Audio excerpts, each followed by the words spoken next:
Kamu akan perang dengan Al-Mahdi nanti bersama Al-Mahdi menggunakan pedang, menggunakan tombak, menggunakan panah, dan menunggang kuda. Kamu akan berjalan berlari di atas kedua kaki kamu. Pada masa itu nanti kamu akan seperti zaman sekarang, kata Rasulullah. Dan bahkan mata uangmu saat itu nanti Al-Mahdi muncul sudah kembali kepada emas dan perak. Subhanallah, sekarang Cina besar-besaran mengumpulkan emas, beli emas kemana-mana menggila. Amerika juga gila-gilaan lagi mengumpulkan emas, sehingga ngerampok emas yang ada di Libya, ngerampok emas yang ada di Irak, dan juga sudah menjarah emas kita yang di Freeport dan sebagainya. Mereka tahu persis nggak lama lagi mata uang akan tidak lagi berupa kertas. Ini uang palsu karangan mereka. Akan kembali kepada dinar dan dirham. Subhanallah, kata Rasulullah, saat Al-Mahdi muncul, mata uang kalian ketika itu adalah kepada dirham dan kepada dinar dan dirham, dan kalian akan melihat mata-mata uang kertas kalian seperti daun-daun menguning yang berserakan di mana-mana, dipermainkan oleh anak-anak kalian di pinggir-pinggir jalan. Subhanallah, zaman Nabi mana ada uang kertas, tapi Nabi menyebutkannya 1400 tahun yang lalu. Ini menggambarkan apa? Nubuat Nabi Muhammad SAW. Dan orang juga, pakar dan ahli ekonomi dunia, para pakar-pakar ekonomi dunia mengatakan tak lama lagi mata uang dunia berupa kertas ini sudah tidak akan berlaku lagi. Kaum muslimin akan memuliakan, ini fakta. Itu yang pertama. Yang kedua, dari mana teknologi habis, Pak Ustadz? Dengar nggak? Masih ingat nggak dengan Albert Einstein? Ingat dengan Albert Einstein, bapak fisika dunia. Saat Albert Einstein mengatakan, ditanya oleh lebih dari 2.000 wartawan di muka bumi, seperti apa perang dunia ketiga menurut Tuhan nanti? Saat itu beliau menjawab, perang dunia ketiga nanti tidak ada satu teknologi canggih pun yang hari ini kalian buat dapat dipakai dalam perang dunia ketiga. Dalam perang dunia ketiga kalian akan berperang dengan senjata manual. Saya tidak tahu dengan senjata seperti apa yang akan kalian pakai. Yang pasti semua persenjataan modern mutakhir yang hari ini kalian berlomba-lomba membuatnya tidak akan ada yang bisa dipakai. Ini pernyataan Albert Einstein. Steve Jobs sebelum meninggalnya, ini termasuk orang terkaya di dunia, dia adalah pemilik Apple. Beliau mengatakan, selepas saya nanti sudah tidak ada, tak lama kemudian kalian semua akan kembali ke zaman batu. Ini pernyataan Steve Jobs. Kenapa orang-orang sekelas ini, sekaliber ini berani mengatakan demikian? Ternyata Rasulullah 1400 tahun yang lalu sudah menggambarkannya. Inilah dia penjelasan para astronom dunia. Mereka menjelaskan begini, saat meteor itu melesat dari ruang angkasa, meteor-meteor ini ada yang mengandung siderit, tulisannya siderit, ya, yaitu mengandung zat besi dalam meteor. Saat ini meteor, ya, ini meteor, ini apa? Papan tulis, menghapus. Saya umpamakan ini meteor melesat dengan kecepatan 120.000 km per jam di ruang angkasa. Dan ketika menghantam daratan bumi kita, terdengarlah bunyi ledakan, dem. Kemudian terus merangsek, menembus lapisan pertahanan atmosfer bumi kita. Dia pun bergetar hebat dan terbakar bagian luarnya, mengeluarkan asap yang teramat sangat berbahaya dan panas. Bagian yang terbakar di samping kiri kanan muka belakang itu akan lepas satu persatu dan menghunjam bumi menjadi meteor-meteor kecil. Inilah disebut dengan hujan meteor. Yang besarnya yang mengandung siderit, ketika dia pergesekannya ekstrim dengan atmosfer, menyebabkan timbulnya medan magnet yang sangat kuat. Dampaknya adalah seluruh besi dan logam yang ada di muka bumi terinduksi. Maka antara satu besi dengan besi yang lain akan terinduksi oleh medan magnet ini dan lengket antara satu dengan yang lain.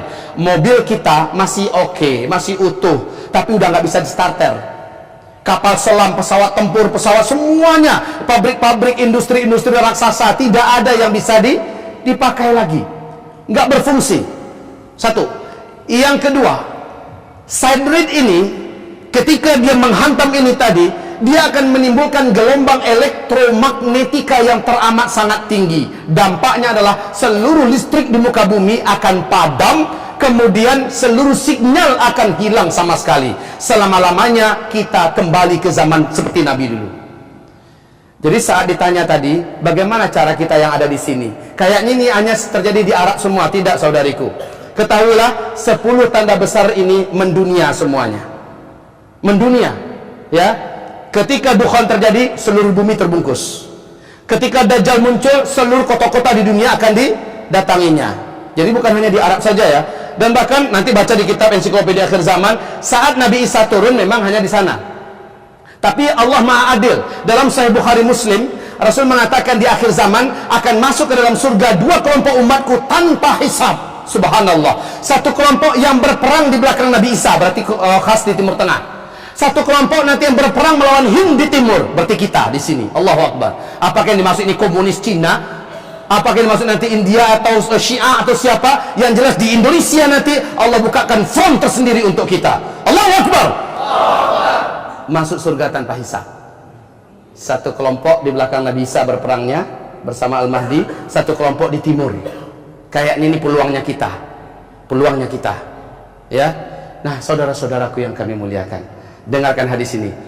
Ini semua tanda-tanda besar ini mendunia ya. Saat Ya'juj Ma'juj muncul, kata Rasulullah, seluruh timur dan barat bumi ini akan dimasuki dan didatangi oleh Ya'juj dan Ma'juj. Berarti dia akan nyampe dong kemana-mana. Sekali lagi mendunia. Setelah itu baru matahari terbit dari sebelah barat. Lah seluruh dunia juga merasakannya. Sekali lagi, yang kelima, yang keenam ya, keluarnya Dabatul Ardi di 3 tempat di muka bumi. Yang ketiganya munculnya di dalam perut bumi kota Makkah. Ini Allah ceritakan di surah An-Naml tentang tanda besar kiamat yang keenam. Nah, saudara-saudaraku, saudariku, saat teknologi nggak ada, gimana caranya? Gimana caranya? Kita kan nggak bisa terbang ke Makkah ke Madinah. Makanya sekarang mumpung masih ada duit, Pak, umroh sekarang. Siapa tahu setahun 2 tahun lagi semua teknologi udah nggak ada nih, umpama ya, gigit jari dah. Ketika dukhon terjadi, teknologi udah musnah, Bapak mau tarik duitnya di bank, udah telat. Bank masih buka nggak? Mana ada, sinyal udah nggak ada, listrik udah nggak ada. Handphone yang keren-keren gini nih, ini akan menjadi peta umpet apa namanya tuh, untuk mainan di sungai gitu. Iya, mumpung sekarang masih ada teknologi, manfaatkan untuk ibadah. Mumpung masih ada mobil digunakan untuk mengejar pengajian begini, ya, manfaatkan semua teknologi yang ada untuk beribadah. Dan siap-siap juga dengan diri kita. Setiap laki-laki sekarang ini sudah wajib untuk belajar berkuda. Orang barat, Eropa sekarang ribuan, puluhan ribu mahir berkuda, berdiri di atas kuda sambil memanah, Pak, kudanya melaju dengan kecepatan tinggi. Saya beberapa kader saya mulai saya kirim. Di pesantren kita sudah mulai ada beberapa ekor kuda. Kami melatih anak-anak santri kami. Dan bagi laki-laki, jangan pernah ketinggalan momen dan kesempatan ini. Ya, cukup kira-kira. Ya. Sebentar. Ini kitab Zikir Akhir Zaman. Di dalam kitab ini memuat urutan-urutan kejadian ini dengan dalil-dalilnya, hujah-hujahnya. Satu yang kita istimewakan dalam kitab ini, setiap kejadian demi kejadian Rasulullah telah menunjukkan antisipasinya.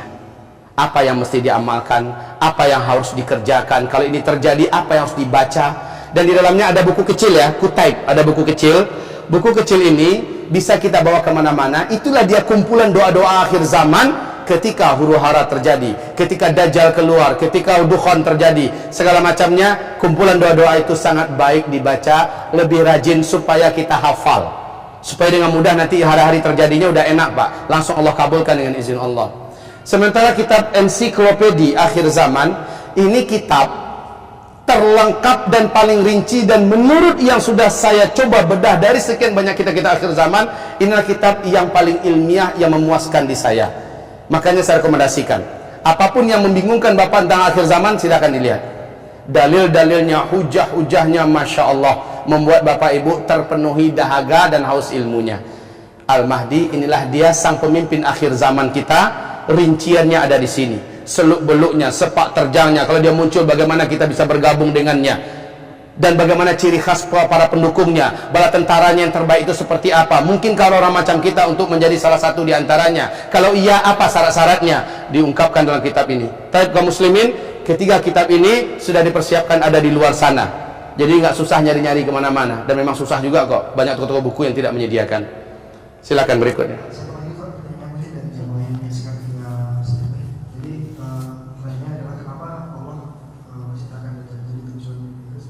Kenapa, Pak? Allah menciptakan Dajjal.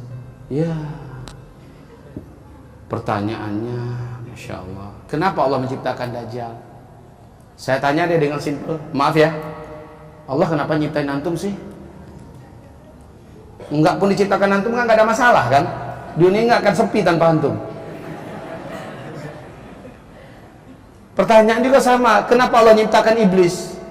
Buat susah kita aja, betul nggak? Linabluwakum ayyukum ahsanu amala. Kami ingin uji kamu, siapakah di antara kamu yang paling baik, yang paling kuat, yang paling ihsan amalnya. Jadi Allah ciptakan itu sebagai alat uji kita. Nah, makanya kita, apalagi di akhir zaman ini, memang menuju akhir zaman ini kan makin banyak orang-orang yang nggak percaya. Makin banyak orang yang nggak percaya. Yang percaya inilah orang yang istimewa di akhir zaman. Dan cara menyaring orang istimewa itu dia lulus dari berbagai ujian, dan ujian terberatnya adalah Dajjal keluar. Dajjal ini satu di antara 5 makhluk Allah yang Allah panjangkan umur. Malaikat, iblis, Dajjal, Nabi Isa, Ya'juj dan Ma'juj ini 5 makhluk Allah yang Allah panjangkan umur.